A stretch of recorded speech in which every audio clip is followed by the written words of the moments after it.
T&H Manufacturing. Wow, you are incredible. Almost 20 years in business with around 70 machines. We're looking at about 30 YCMs right now. I'm really, really grateful to be able to share this story with you. I really want to learn, with your partnership with Joe Clancy and Clancy Machine, YCM, you have them everywhere. So why YCM? The reason I pick up the YCM machine, number one is that machine is very good for, running, cut those stainless steel and aluminum. And some of them is plastic as well. And then I'm very good relationship with Joe Clancy because when the machine down, and then he can send the tech right away to troubleshoot. No matter what, how reliable machine or how good a machine. One day they're gonna down, but the technical, we need someone who can turn around and then troubleshoot for us right away. So YCM, so far we got about 30 of those. We love it. Well, I heard a little birdie tell me that you are one heck of a programmer.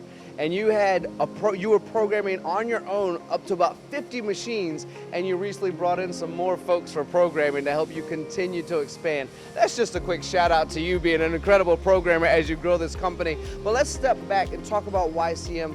There's still stereotypes out there about Taiwanese machine isn't able to cut those harder materials, but you, working in the medical world, working in the semiconductor world, you're running some of those harder materials, and these machines are keeping up with both the rigidity and the precision of the required components, aren't they? Yes, they used to think about the YCM back to the day, 2000, and they think the YCM is not reliable machine and not really good. Back then they called the name is Super Max. Since lately, they changed to the YCM until now, the performance machine and then precision machine cut, very good. And then I've been in my life for about 25 years for do programming only. I run a lot of machine different type, but so far we like the YCM. We got some of medical component and then also the part, they call out within the flatnet and parallel, couple 10, we can hit that and it should be no problem.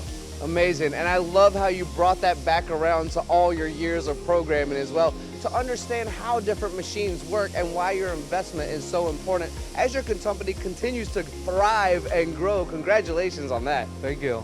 Yeah. So I want to bring on Leonard and talk a little bit more about 3-axis and 5-axis, because here I see a whole lot of machines running, but I don't see a person at every single machine. We do have a labor shortage, and you've done a wonderful job of combining operations and being able to do more with less operators by investing in the 5-axis. So can we bring Leonard on camera and talk a little bit with him? So Leonard is going to give you more detail with that and also give you more information about how we let people run the machine. Well, thank you so much for your time. You are an absolutely incredible human being. Thank you.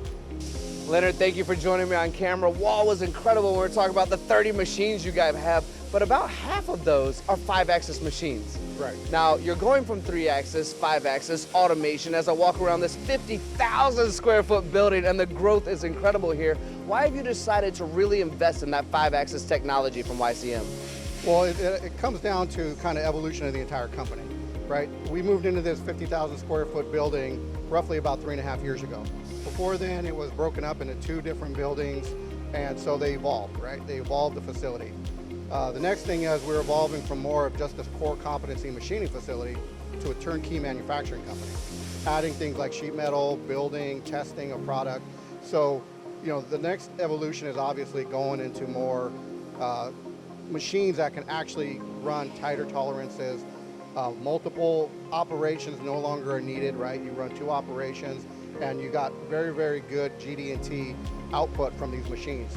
And then as you pointed out, less people, right? Less operators, less setup people. So we can actually run a lot more machines with less individuals, and we take out a lot of variables, right? So the company being what it is with the tight GD&T, we have to do things that aren't typically asked of companies, like doing things like control plans, doing CPK analysis, and wherever we can take out variables, it just helps us with that CPK data.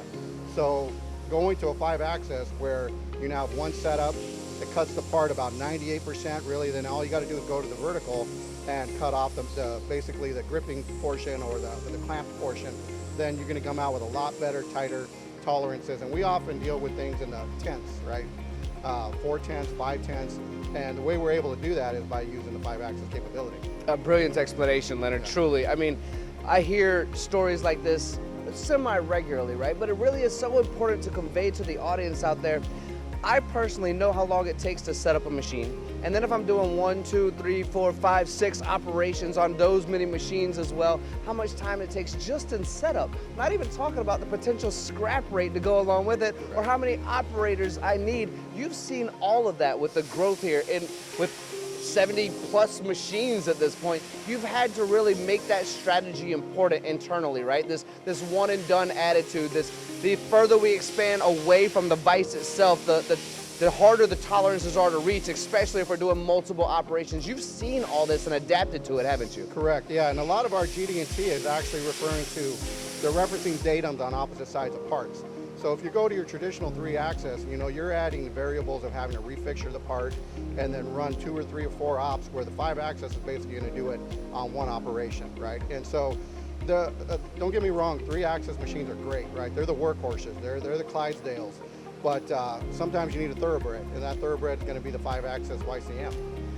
I don't know if I definitely couldn't have explained it better myself. That was so well said, utilizing a horse analogy as well. Really fantastic. Let's just quickly touch on searching for the right help as well. You know, when it comes to what you've decided, the strategy you've decided to take, and we don't see a person on every machine. With that being said, this is a great company to work for, and you guys are always inviting new talent to come here and work as well, aren't you? Yeah, correct. I mean, obviously, when we grow the company, we have to grow the internal knowledge, right? So we always are looking for bright individuals, people that really want to make a difference. So you can go to work for any company where you're going to have a job, you're going to have a stable job, but you come to T&H, the good thing is that you're actually making a difference, right?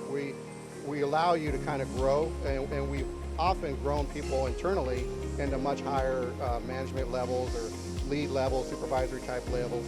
So we want to bring in that knowledge, and we want to basically be able to mold it and allow people to contribute, and then, you know, allow them to grow when the opportunities present themselves. To your point, and no jokes whatsoever, literally was just working with the guy before we hit record on these cameras that came from the retail space. So I can firsthand tell you, these folks are hiring people because they're gonna build internally. Just like your manufacturing processes where everything is vertically integrated, you're giving people opportunities as well. So if you guys are interested in working with Leonard and working with Hoa, stop by this place in Northern California. I would love to see you here. I know they would as well. The technology, as you can see, is everywhere, and the possibilities are darn near limitless. So I look forward to seeing you here, Leonard. Thank you so much for your time. Really incredible explanation. Great, thank you.